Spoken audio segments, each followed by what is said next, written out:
Hi Libra! Welcome po sa ating channel at ito ay inyong Daily Gabay Tarot reading for August 6, 2024. Please be reminded kung nakaresonate kayo, comment down. Kung hindi kayo nakaresonate, ibigay niyo po sa iba kasi general reading po ito. This is for you Libra ngayong August 6, 2024.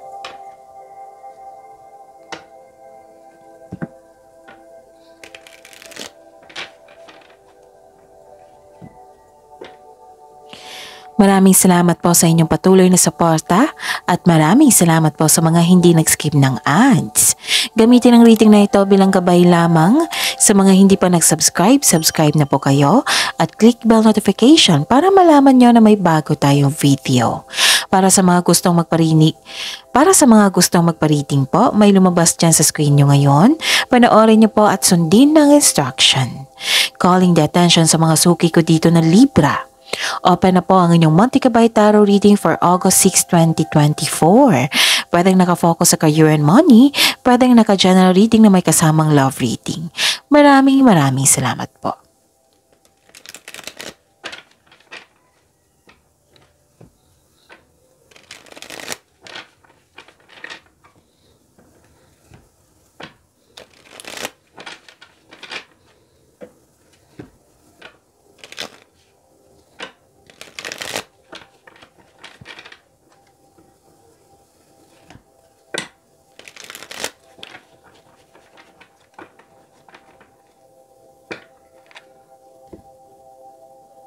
Para po ito sa inyo, Libra, ngayong August 6, 2024. Spirits Guide, mga ganap po ngayong August 6, 2024 para po kay Libra. I need 3 cards po. Ayusin ko lang po yung camera.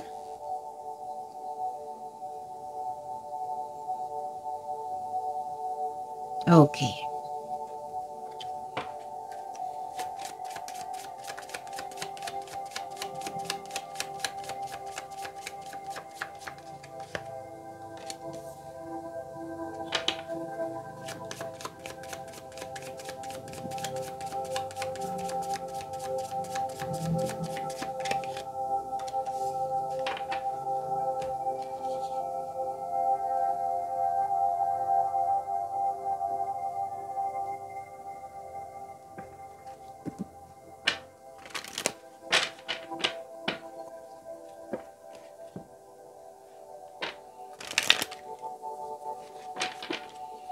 Spirits Guide, mga mensahe po para kay Libra ngayong August 6, 2024.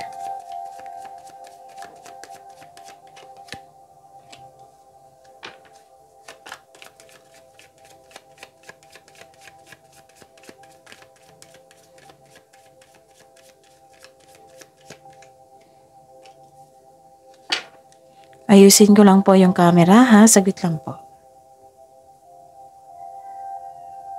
Okay. I think okay na. Okay. Libra, ngayong August 6, 2024, may nakita ko ditong new beginning. Yes. May new beginning, bagong simula. Pwedeng kakasimula mo lang sa isang trabaho. Binigyan mo na ng aksyon yung matagal mo ng plano, kakasimula mo lang. Nakikita ko dito na may humihingi ng sa inyo? Anong tawag dito? Attention. Oo. Pwedeng inner child ba ito? Pwedeng literal talaga na bata na humihingi ng attention. Okay? And nakita ko dito na okay.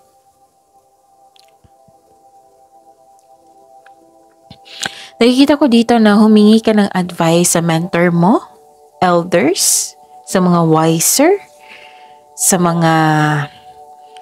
advisor, pwedeng boss mo or amo, at binigyan ka ng support.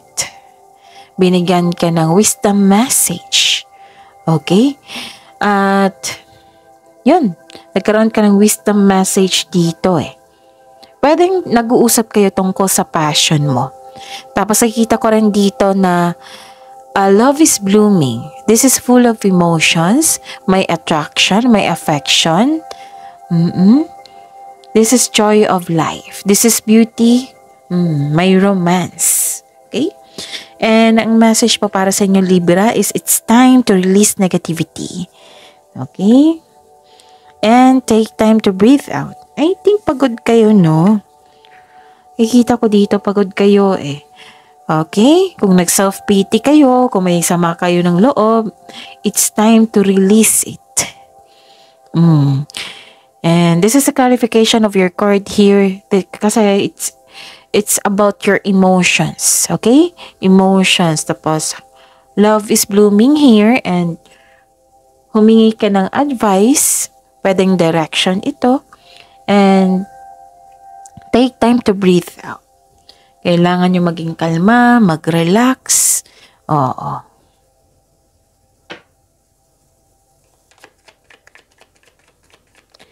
Spirits Guide, energy po ni Libra ngayong August 6, 2024.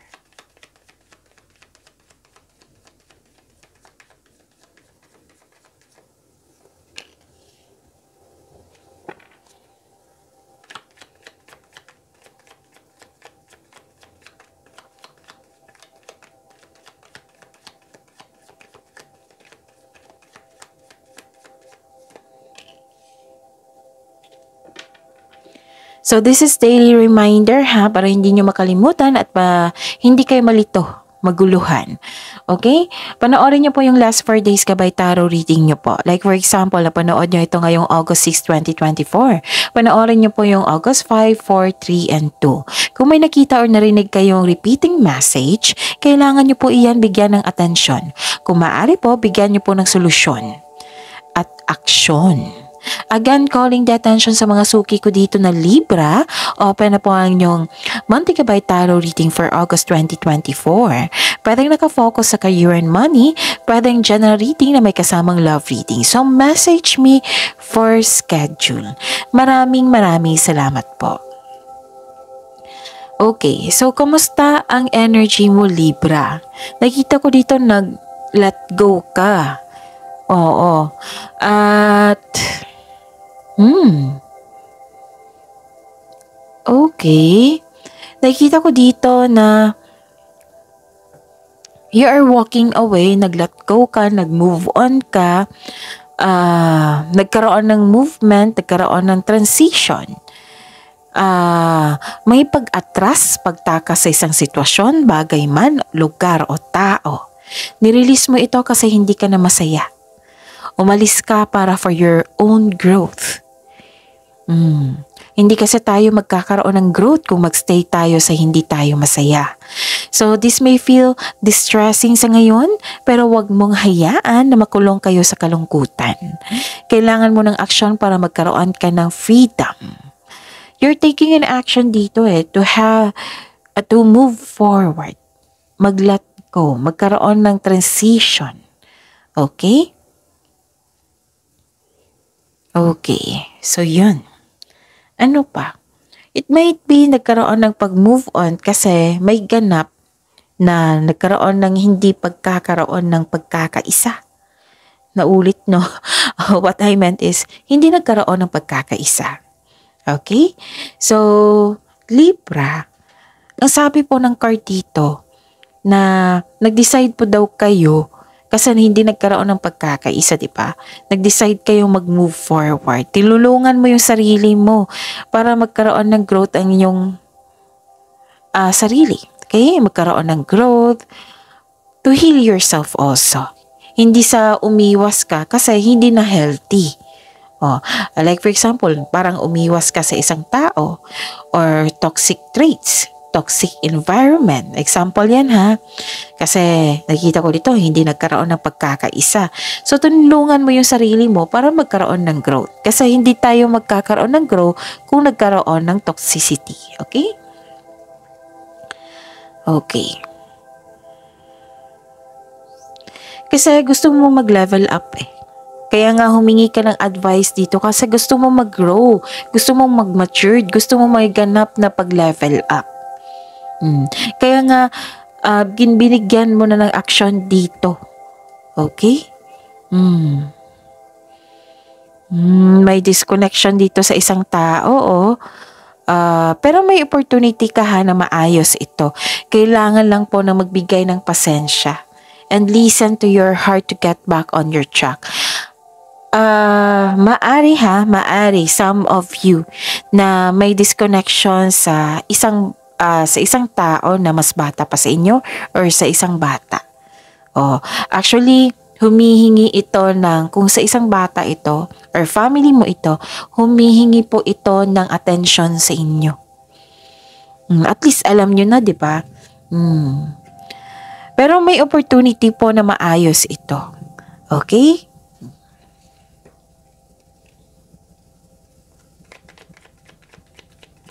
Spirit's Guide, Career and Money po ni Libra ngayong August 6, 2024.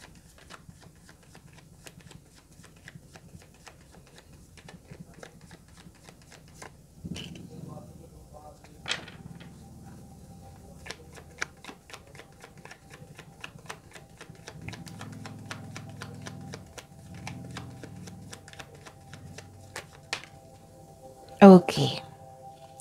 This is your career and money po, Libra. Tingnan natin ha. Nakita ko dito na nagkaroon po ng habaan ng pasensya. Tapos siguraduhin daw, 'di ba, nagkaroon ng movement, siguraduhin daw naman nagkaroon kayo ng konkretong plano para tuloy-tuloy yung mga gawain nyo. Okay? Naiinip ka dito eh. So ang sabi po ng card dito, bigyan po ng mahabang pasensya. Okay? Tapos magsaliksik at maggawa ng konkretong plano. Kasi parang may mabilisang action dito na nagkaroon ng lack of planning. Kaya nga ang advice ng card niyo po dito, nabigyan po ng konkretong plano. Para hindi kayo ma-stress. Para hindi kayo ma-burnout. Okay? Parang may hinihintay din kayo. So this is a clarification of your card ni what I meant is parehas ka ni Gemini na may hinihintay kayong tao na gumawa ng hakbang bago kumilos. Okay? Naiinip ka na eh. Gusto mo ng pagbabago. Tapos hindi talaga maiwasan niya kasi gusto mong pagbabago eh. So hindi talaga maiwasan na gusto mo na nagkaroon ng mabilisang aksyon. Kaya nga, sabi po ng card dito na, Libra, bago kang gumawa ng aksyon, kailangan ng konkretong plano para tuloy-tuloy na yung mga ginagawa mo. Okay? Okay. Kasi na gusto mo ng pagbabago na tapos nakita ko dito na hindi kayo makatulog, nagkaroon ka ng anxiety or worried kayo. Yun nga, yung nakikita kong solusyon po dito, mahabang pasensya, intindihin, at konkretong plano. Yan yung pinigay na solusyon po sa inyong problema ngayon. Bothered ka eh. And nakita ko rin dito na like for example, hindi kayo makatulog, worried kayo. Alam niyo na yung solusyon, di ba? Kung ano yung gagawin mo kasi may bagong simula. Okay? Kung stress kayo, i-process mo yan. Kasi normal na bahagi yan ng buhay natin. Kailangan mo lang itong labanan sa pamagitan ng pag-unawa, pagtanggap sa isang sitwasyon. Kaya nga, ang sabi dito sa message dito, it's time to release negativity kasi nakakasama yan sa inyo. Attract positivity, positive affirmation po, and take time to breathe out. Marami ng advice. Niremind kayo, Libra. Tinutulungan talaga kayo ng universe. And the universe is hoping na tulungan mo rin yung sarili mo. Which is lumabas din dito sa energy mo na tinulungan mo nga. Kailangan mo lang po na mahabaan yung pasensya mo. Kung naguguluhan kayo, then surrender your worries kay God. Hingi kayo ng divine assistance. Tapos, kung mahilig kayo sa journal or diary, then do it. Ilipat mo yung mga worries mo sa isang pahina para masuri mo rin kung ano yung punot dulo kung bakit ka nagkaganyan. So, ang sabi po ng card niyo po dito, make change. itong pangyayari na ito is pansamantala lamang at lilipas din po. Kasi worried ka at stress eh. So at least alam niyo na ha kung paano yan i-process. Kung ano yung gawin mo. Okay? Pagod kayo. Kanina pa ko pa sinabi sa inyo dito pa lang. Pagod kayo. Spirits guide. Love, life, self-love, partnership, and romance ni Libra ngayong August 6, 2024. And the clarification of this card po.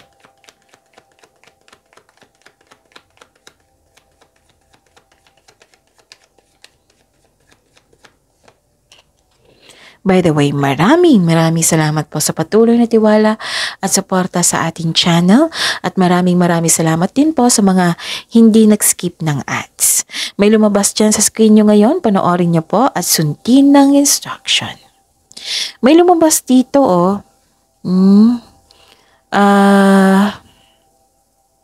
Okay. Sa mga single dyan, this is a signal na a romantic relationship with someone you consider a teacher or student or yung marami kang natutunan sa kanya, na-attract ka sa kanya. Posibleng maging kayo. Sa mga marelasyon sa buhay mag-asawa, may ganap po dito na desisyon. May ganap po na desisyon dito regarding sa inyong pag-level up. Like for example, sa mga may relasyon dito na may pamunikan, kasal, yung pag-follow sa tradisyon. Oo. Pwede din sa mga mag-asawa dito na naging handa kayo. Like for example, nagkaroon kayo ng project, naging handa kayo para mas mag-level up pa ang inyong relasyon. So nakita ko dito ha, may wedding na parating. Yes. Kasi your partner, you and your partner have a strong beliefs about romance and partnership. So, wedding bells is coming po. Okay? Nagkaroon po dito ng... okay. Nakikita ko dito na may pag-aaral, balik-aral din dito. Okay? So, yun. Ano pa?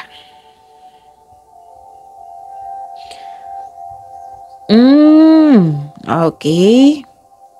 May dalawang tao. Pwede ikaw ito or sa partner mo or kasamahan mo dyan na hindi kayo nagkasundo. Hindi kayo nagkasundo. Some of you. Ang some of you nga dito nag-isip dito sa nakaraan na para bang na binuhos mo lahat yung time and effort, nag-invest ka sa isang tao, pero hindi pala siya totoo sa inyo. Ganon. May naisip kayo. Sa nakaraan na to ha, may naisip, may naalala kayo na ngayon. Tapos, yun, may disconnection pa rin to lumabas pa rin tong disconnection sa isang tao dito. And makinig po daw kayo sa inyong intuition kasi may sekreto po daw na hindi nyo alam. Oo. Actually, pinipigilan ka ng inyong intuition nito Ayaw mo lang makinig. So, at least alam nyo ngayon ha na kailangan nyo makinig kasi may mensahe, may sekreto na kailangan nyo malaman. So, makinig sa inyong intuition po. Okay? So, connect to your intuition, release this negativity, take time to breathe out, and yung naisip mo na regarding sa nakaraan na tapos na, let it go.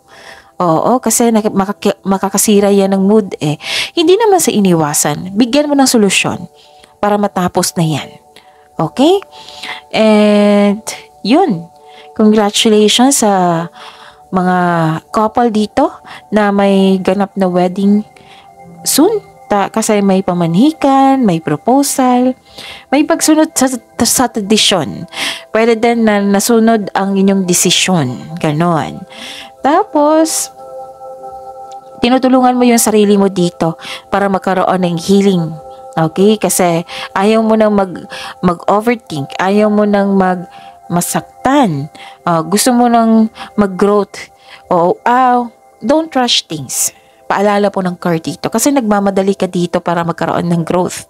Don't rush things. One at a time lang po. Para hindi kayo ma-disappoint. Okay? So, maraming paalala dito ha. And yes, may abundance. Nakikita ko dito. So, claim that abundance. And paalala po ha, positive affirmation. Okay? So, yun. Positive affirmation po, Libra. So, that is your reading today. See you tomorrow, Libra. Please like, subscribe, and click bell button for notification para updated po kayo sa daily tarot reading natin. Maraming salamat.